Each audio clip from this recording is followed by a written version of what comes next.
Arakan army বাংলাদেশের জন্য এমন এক সমস্যা হয়ে দাঁড়িয়েছে যা হজম করা যাচ্ছে না, ফেলাও যাচ্ছে না। ফলে রোহিঙ্গা প্রত্যাবাসনে বড় বাধা এখন আরাকান আর্মি বলে মন্তব্য করেছেন পররাষ্ট্র উপদেষ্টা তৌহিদ হোসেন। দুপুরে রাজধানী ফরেন সার্ভিস একাডেমিতে এক অনুষ্ঠান শেষে সাংবাদিকদের তিনি একথা বলেন। তবে রোহিঙ্গা প্রত্যাবাসন নিয়ে মার্কিন প্রতিনিধি দলের সাথে আলোচনা করে সহায়তা চাওয়া হয়েছে বলে জানান তিনি।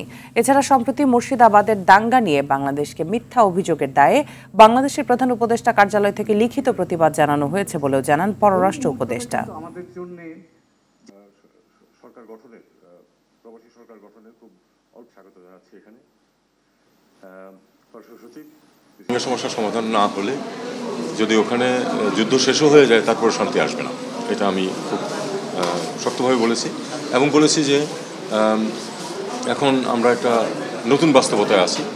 সত্যিকার অর্থে আমরা একজন নতুন প্রতিবেশী মুখোমুখি, যারা আবার নন স্টেট অ্যাক্টর, কাজে তাদের সাথে আমরা না পারছি ওপেনলি স্বাভাবিকভাবে আচরণ করতে, না পারছি তাদেরকে ইগনোর করতে, কাজে এই ডিফিকাল্ট সিচুয়েশন। আর তাদেরকে আরেকটা কথা আমি বলেছি যে there will be a time যখন হয়তো এই সমস্যাটা স্থিতি আসবে এবং একটা সমাধানের দিকে যাবে।